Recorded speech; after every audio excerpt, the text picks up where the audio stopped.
Hey there. This video is going to cover re-rigging the character if you ever need to.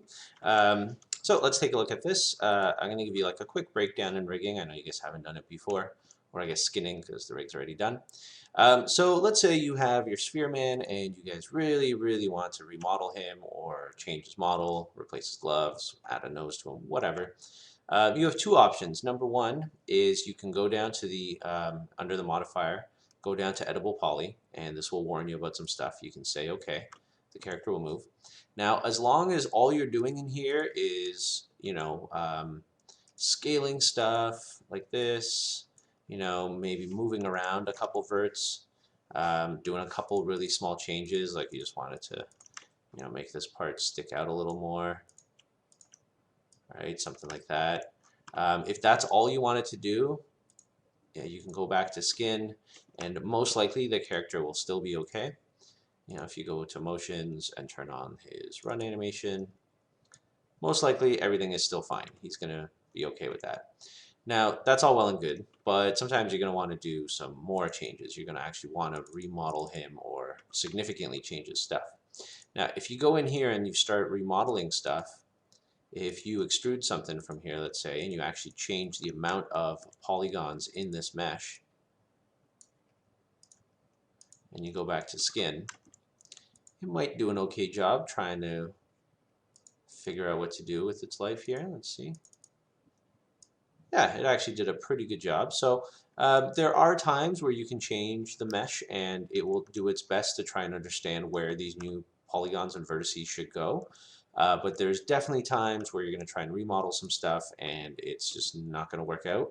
Your mesh is going to, parts of it are going to be attached to the hands or the feet, and it's going to go crazy. And what that's going to require you to do is re-rig your character, reskin your character, sorry.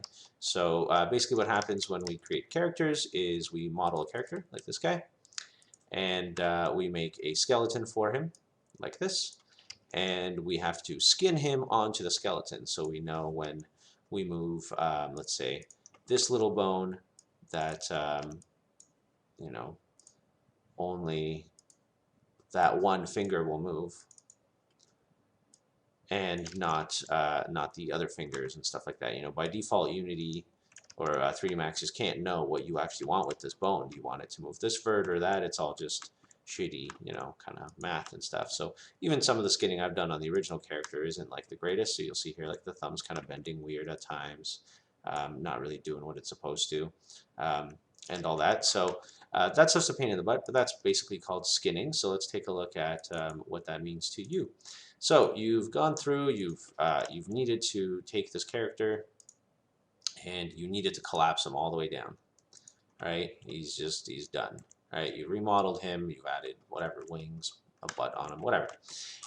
So now if we go to our animations and put on the run animation, without that skin, well, the skeleton will move, but it won't know what verts to take along with it for the ride. So let's turn off run, let's go back to base, and we're going to have to reskin this guy. So the way we do that is we go to our modifier panel, we add a skin modifier, and this will allow us to, first we will have to select what bones we want to apply to the skin. So if we scroll down here, there's a little section that says bones with a little add button here. So we're going to do that. It's going to bring up a list of all of our bones. And we're going to expand all these guys here so we can see every single bone that this character is made out of. He's actually pretty complex for a simple little guy. Anyways, there's a whole bunch. There's all his digits and stuff like that. And if you have select children selected on, if you just select the root, it'll select all of it. Now, basically what you want to do is just select the pelvis and everything attached to the pelvis. You don't want to select the base, the dummy, or the leg platforms. Those do not require to be part of the mesh. They control parts of the mesh, but they aren't actually part of the skinning. We're not actually applying any verts to this. This leg platform moves the bones, which then have verts applied to them. So you're going to do that. You're going to hit select, and now your dude should be skinned kind of poorly. So if we turn on our run, you'll see here it is now taking the verts for a ride, but it is horrific. It is scary as shit and not really what we want. The hands actually don't look too bad. surprisingly, but for some reason it did not know what to do with the sphere, and it is a nightmare. So how do we fix this? Well, because this character is actually fairly simple, it shouldn't be that bad of a fix.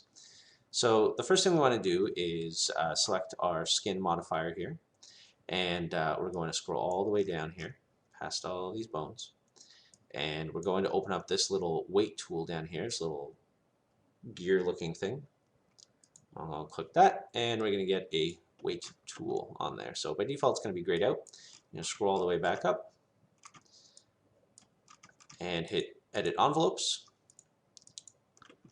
and vertices, and you're going to select the little vertice thing there, and let's see, there we go. Okay, so now that we have that selected and turned on, this will turn on as it's capable of doing so.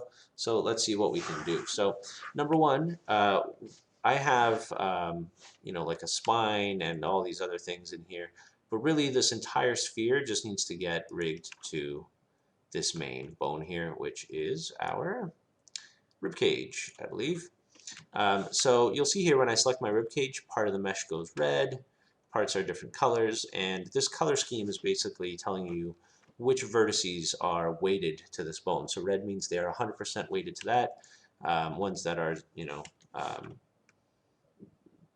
not selected at all means they're not on there at all. So if I select some of these verts, you'll see here they're just white and they're not doing anything. And the way we change that is we could go into this weight tool, and these here are percentages from 0 to 100%. If I click 100%, all those verts will go red, and then when I animate them, the motion from that bone will affect all of these verts. Now, because he's a simple sphere, what I can do is use this select element button here and click on the entire sphere and just set him to 1. And he will be nice and animated now, or he should be nicely animated now. So if we get out of bone skin mode, select our base, turn on run again, there we go, he's looking a lot better. The feet are still a nightmare. The hands again are somehow doing pretty good, but the head is nice and fixed. So let's turn off run. You can keep run on while you're working on this stuff, but it might be a little hard at times, but sometimes it might be really helpful. So if we go back to skin, edit envelopes, our weight tool should pop back up. If we take our foot bone here, sometimes they're a little pain in the butt to select. Right, this is our bottom major foot one, so right leg palm, as it likes to be called. And I select this foot, I can weight to 100%, and it will do that nicely. I like to start off with these big broad strokes like this, so that one to that one, 100%.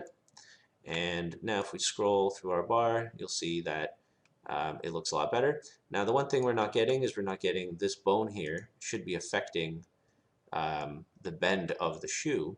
But we're not getting any of that because we've associated 100% of the verts to just the one bone. So what we're going to do is I'm going to turn off select elements, that way I can select just individual verts again. And I'm going to select this bone here, this toe bone. You see here it's selected because it's all red and crazy looking. And I'm just going to select the front of the shoe here, kind of equal on all sides. Right? And what I can do is in my weight tools, I could use this grow and shrink here to kind of expand my selection or deselect it. And I'm going to kind of go halfway up to where I think this bone will go, and I'm going to hit 100%. Now it's going to look really stupid because it's like not a nice transition between things. That's fine. I'm going to hit the grow button a couple more times, and I'm going to use this blend button to smooth this out. And maybe I went too far, so maybe I can go down a little bit and maybe do this as a 0.75, grow again, and blend that out a little. Maybe I can even select my other bone and blend it out more to that one. And so now that way I'm getting my shoe bends when he's running. So if it starts looking funky, if you don't like how the shoe's bending or stretching, that just all that means is you might have to go through and just set the weights up a little bit differently. You can use the plus and minus here to just kind of overall increase the weight, and then use the blend to try and smooth it out. And then it'll be up to you to decide, what's looking good, what's looking bad. And it's really not a science for the most part. A lot of it is just kind of trying to figure out what looks good, you know, and making sure that you're kind of getting the results that you want.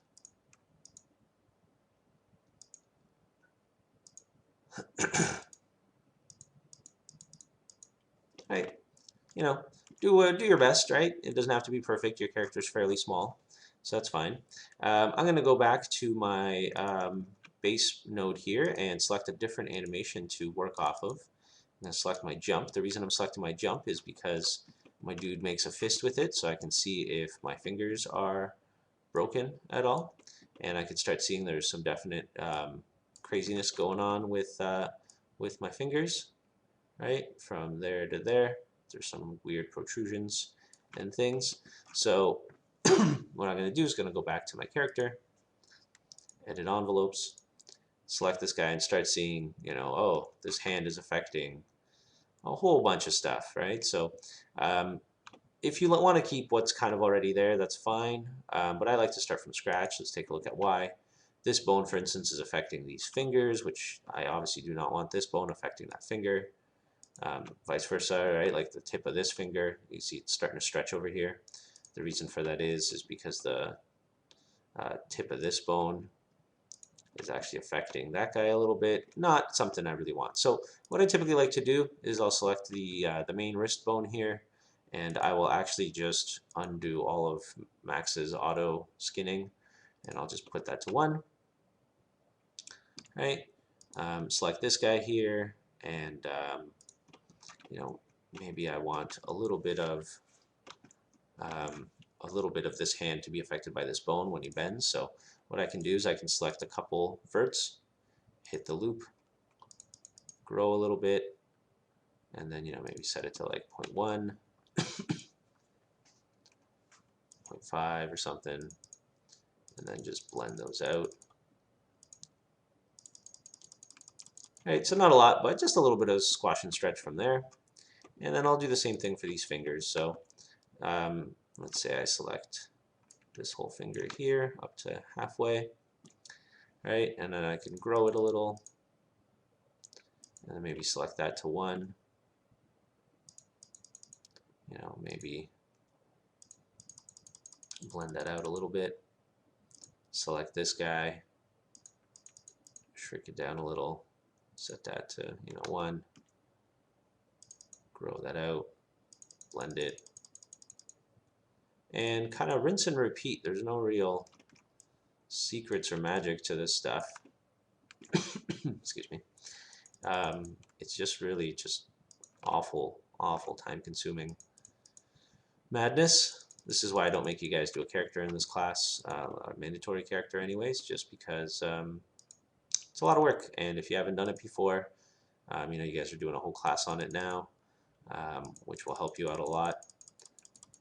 But if you haven't done it before, it's obviously a lot of work to try and learn and figure out. So I don't make you guys do that. So anyway, that other finger looks pretty good. Maybe, you know, let's see what it looks like in fist form. Yeah, it looks like it's bending okay. There's a bit of collapse in here I might want to look at and adjust. All depends how picky I am. And then I'll go through and start doing that for all the other bones as well, right? So with this finger and these guys, and then just kind of go from there, look at all the animations, make sure they're all looking really good and all that. So if you do have to do skinning, good luck to you. I know it's a pain in the butt. Just be patient with it. Take your time. Try and be pretty like methodical with it, and just do, you know, little bits at a time and all that. And just try your best, right? Your character doesn't have to be perfect. Again, he's like this big on screen, so, you know, make sure he looks good for that angle. Don't worry about getting, you know, super clean. Oh, this vert's moving too much and too little, whatever. So hopefully that's okay. If you guys, again, have any questions, feel free to email me about this stuff. But good luck with your skinning adventures. Thanks.